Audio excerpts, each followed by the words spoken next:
orang tua kita, Habib Salim bin Abdurrahman bin Syihab, Habib Ja'far bin Abdurrahman bin Syihab, Al-Habib Tahir bin Abu Bakar Hindwan bin Anas bin Abu Bakar Hindwan. Jangan lupa kepada para tamu yang datang dari Jawa, Jakarta, Hafid Al-Idrus, Abu Bakar Segaf, dan juga Zaki, Abdullah Segaf, Zain Hindwan, dan semua para habaib, Ja'far, Habib Salam Hindwan, dan semua para habaib. Mohon maaf saya sebutkan satu persatu. Yang saya hormati, saya muliakan, yang dicintai oleh saya punya abah, yaitu Kiai Abdul Muttalib. Semoga kita semuanya punya umur seperti beliau.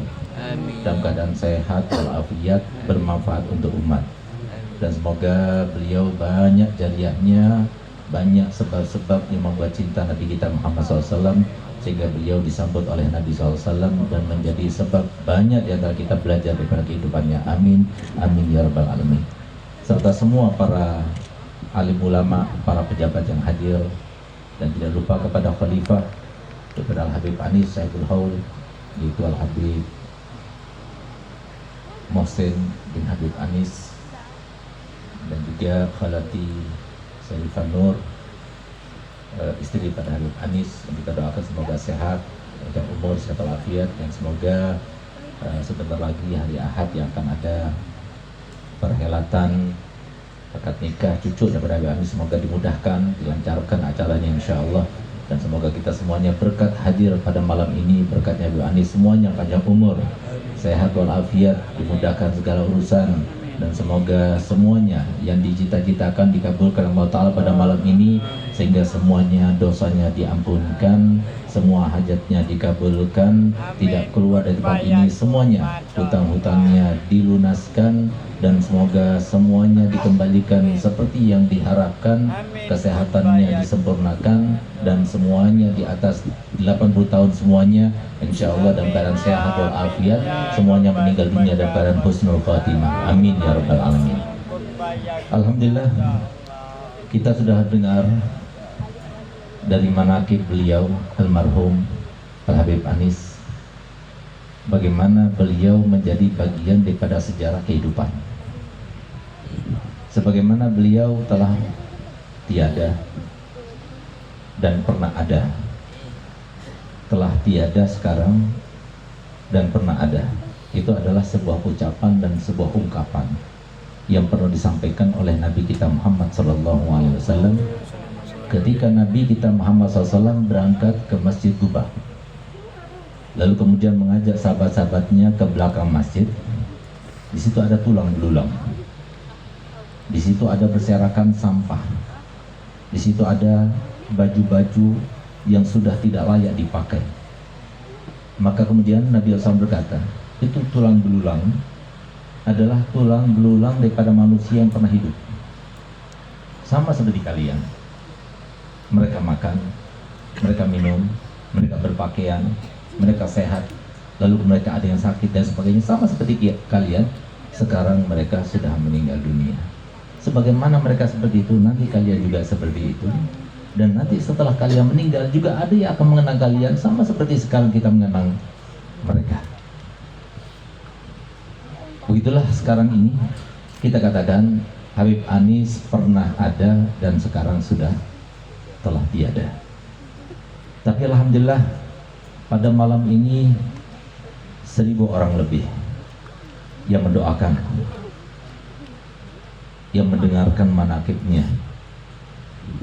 bahkan berdoa dengan berkatnya, bertawassul kepada Allah Ta'ala dengan berkat beliau. Ini sesuatu yang sangat luar biasa, yang belum tentu tatkala kita meninggal sama seperti keadaan beliau nanti setelah kita meninggal. Oleh karena itu maka mari sama-sama kita ambil sebuah pelajaran, sebuah ibrah, bahwasanya Allah SWT berfirman dalam Al-Quran, A'udzubillahi minasyaitonirrajim, Bismillahirrahmanirrahim, wa tilkal ayyam nudawiluha bainan nas. Hari-hari itu terus bergulir kepada manusia, sama persis bentuknya. Orangnya sama, bentuknya sama, coraknya sama, makannya sama, minumnya sama, tidurnya sama, pakainya juga sama, cuma beda saja modelnya, beda corak hidupnya, beda, itu saja. Tapi sakit pernah, iya sakit pernah, mencret pernah, pusing pernah pusing, masalah pernah, semuanya sama. Nah, jadi kita ayo sama-sama belajar. Jadi ternyata manusia itu harusnya belajar kepada manusia yang masih ada dan manusia yang sudah tidak ada. Cuma bedanya, kalau manusia yang sudah ada, yang masih ada, belum tiada, maka hendaknya kita belajar kepada mereka baik-baiknya saja.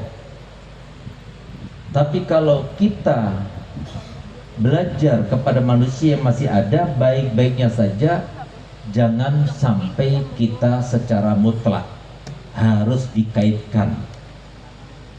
Baiknya pun harus dikaitkan kalau masih sejalan dengan jalannya Nabi kita Muhammad SAW.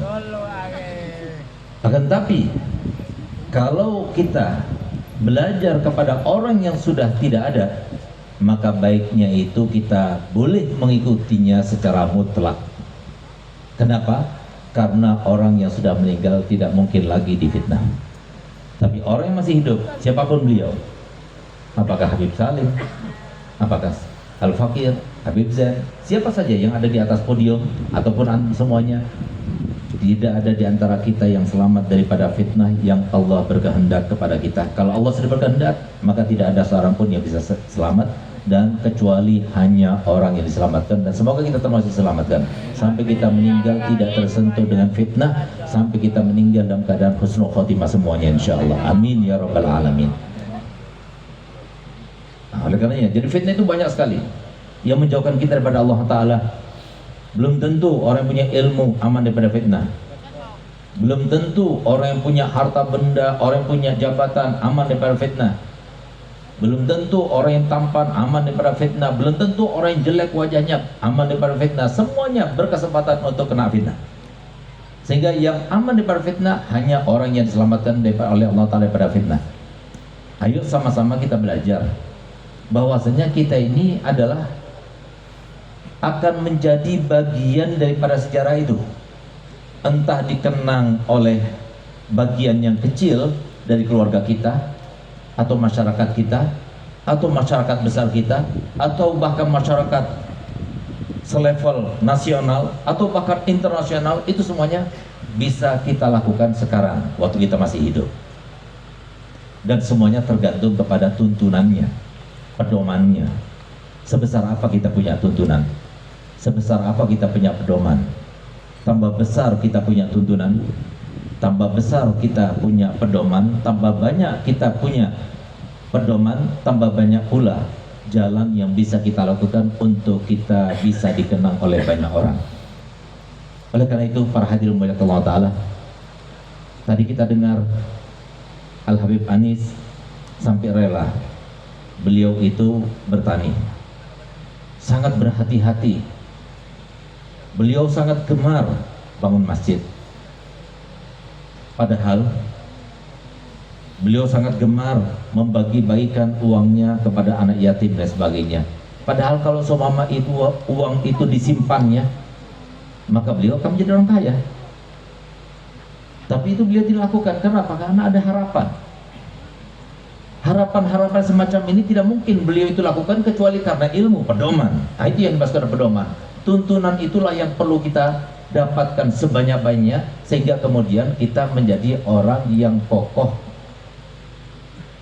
Sehingga doa yang terbaik itu adalah yang diajarkan Nabi SAW, Allahumma ya mughalibal qulub tsabbit qalbi ala dinik. Jadi tsabbit qalbi ala dinik dengan apa? Ilmu, dengan tuntunan, dengan pedoman. Satu contoh, siapa di antara kita yang berani melaksanakan seperti yang dilaksanakan oleh Abu Ya Hasan Baharun 3 hari sebelum meninggal dunia, dikumpulkan anak-anaknya semuanya. Lalu beliau berkata kepada anak-anaknya, Ini pondok, bangunannya, tanahnya, mobil-mobilnya, semuanya bukan dibeli dengan uangnya pondok saja, tapi ada uangnya Abi.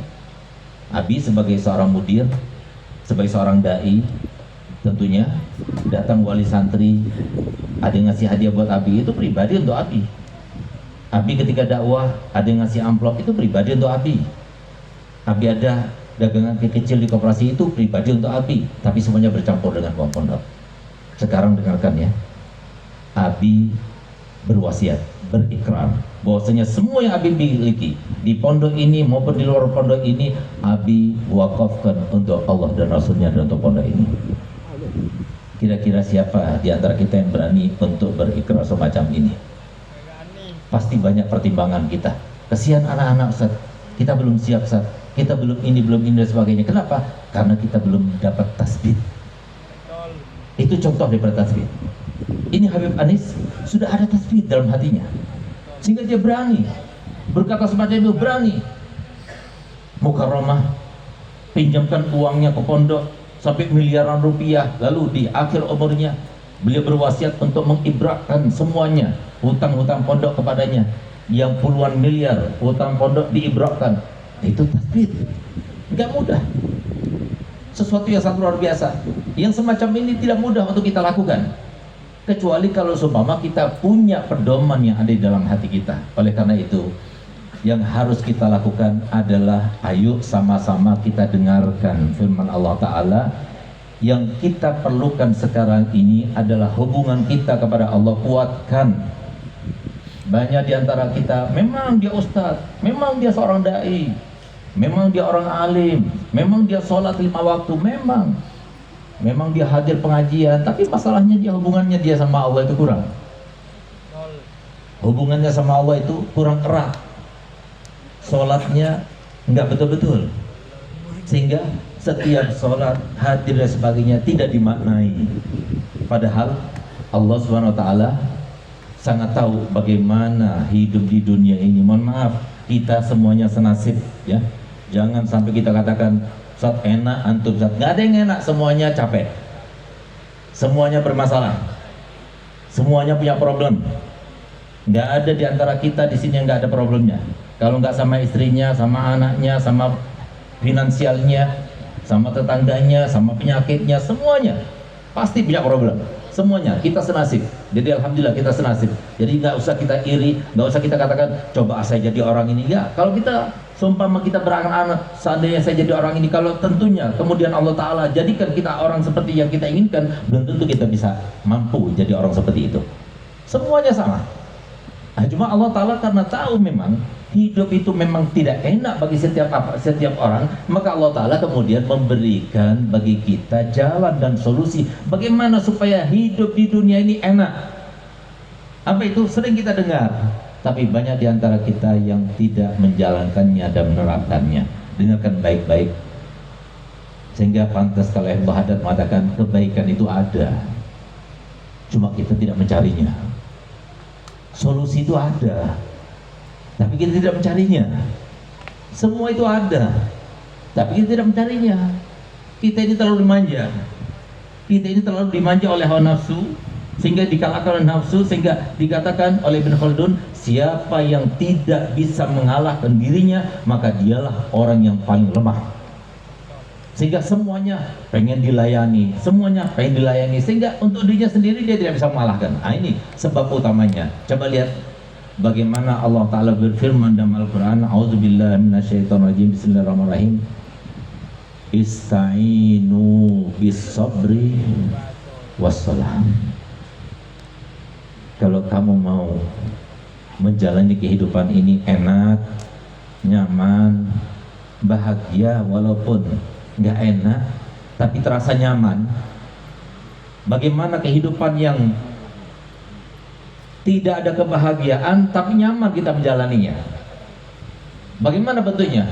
Bentuknya itu cuma satu, yaitu keadaan yang Allah berikan kepada para aulia. Itulah kehidupan di dunia yang disebut oleh Nabi SAW, tidak ada roha di dunia, tapi kehidupan itu senang dan menyenangkan. yaitu kehidupan yang Allah berikan kepada para aulia. Karena jenis manusia ada 3 macam. Yang pertama awam, lalu kedua orang soleh, lalu ketiga para aulia. Tentunya Allah berikan anugerah terbesar kalau harus Allah berikan kepada para aulia.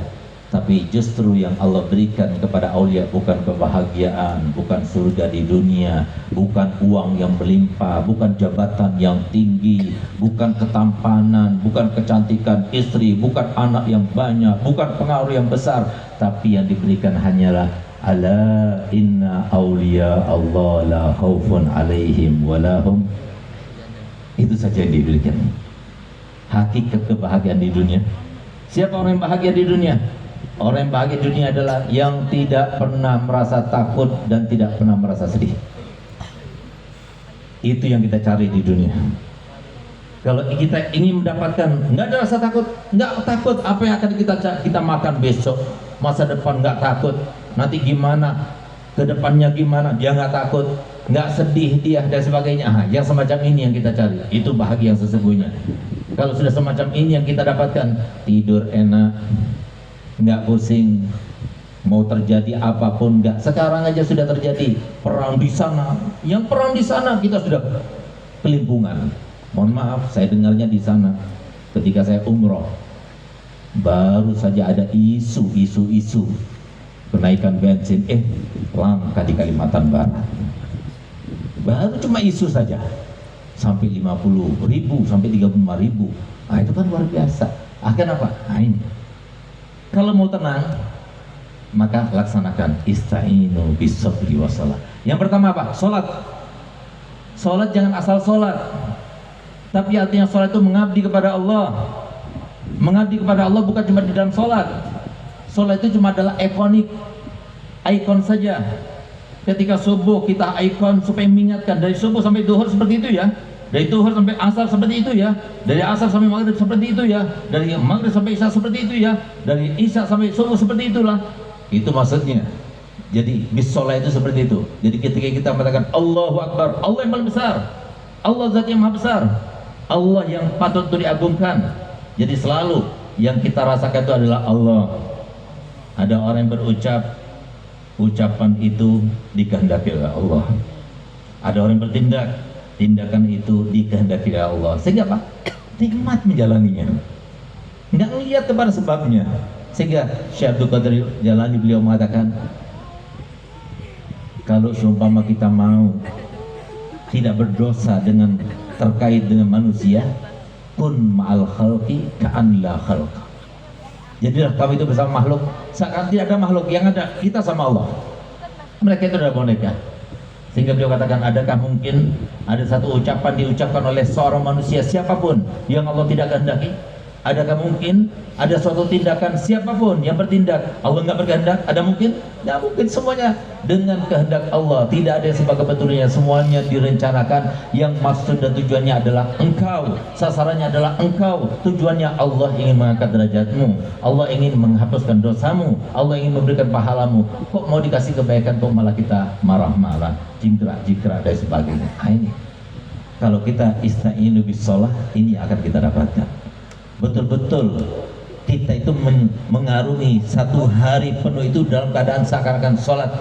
Inna sholati wa nusuki wa mahyaya wa mamati lillahi rabbil alamin. Lalu yang kedua, setelah kita rasakan seakan-akan hidup kita itu dalam sholat, yang kedua itu adalah sabar. Belajar sabar. Kalau kita nggak belajar sabar, habislah kita. Hidup itu harus sabar. Apa katanya Habib Ali bin Syihab?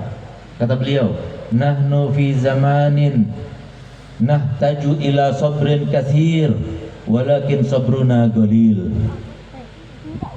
Harus sabar. Kenapa? Kita harus dicoba, bakal diuji. Bahkan kata Imam Ghazali, kalau kita ingin tahu siapa kerabat kita, siapa orang dekat kita, siapa yang akan berinteraksi dengan kita, ketahuilah mereka adalah orang-orang dekat kita yang sudah Allah siapkan untuk menguji kita. Ujian itu ada dua. Banyak di antara kita yang selamat, yang sukses melalui satu ujian, tapi ujian yang lainnya tidak sukses. Ketika diuji dengan keburukan, kita sukses. Kenapa? Ketika kita diuji dengan keburukan, kita sabar, kita datang kepada ulama, kita datang berziarah, kita berdoa, kita bangun malam dan sebagainya. Tapi justru kalau kita diuji dengan kebaikan, kebagusan, justru kita lupa. Dikasih istri yang solihah, malah tambah jadi. Dikasih uang yang banyak, malah lupa kepada Allah. Tapi dikasih dia itu bangkrut, baru dia ingat sama Allah, baru sholat terus, baru datang para kiainya.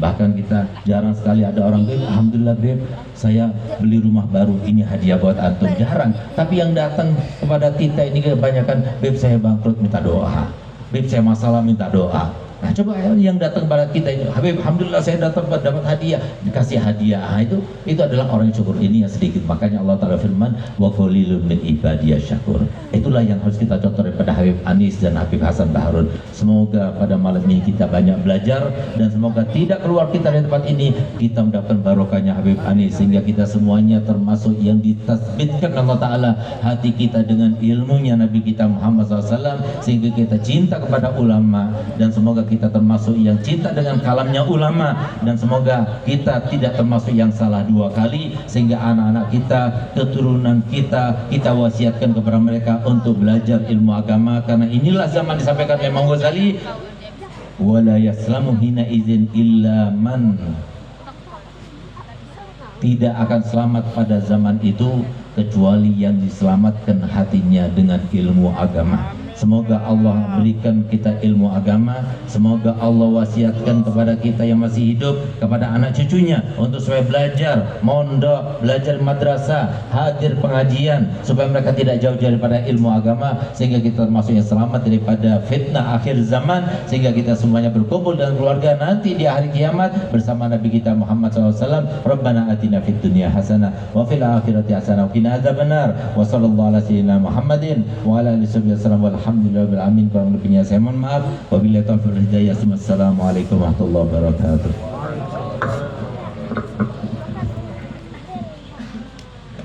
Kami ucapkan segenap terima kasih dan penuh ta'zim kepada guru kami Profesor Dr. Al-Habib Segaf Ibn Abuya Al-Habib Hasan bin Ahmad Baharun MHI, kepada tausiah yang telah beliau sampaikan. Semoga kita dapat memetik hikmah berharga dari seluruh untaian nasihat yang telah beliau sampaikan, dan menjadikannya pegangan berharga dalam beramal meraih ridha Allah Subhanahu wa taala. Amin ya rabbal alamin.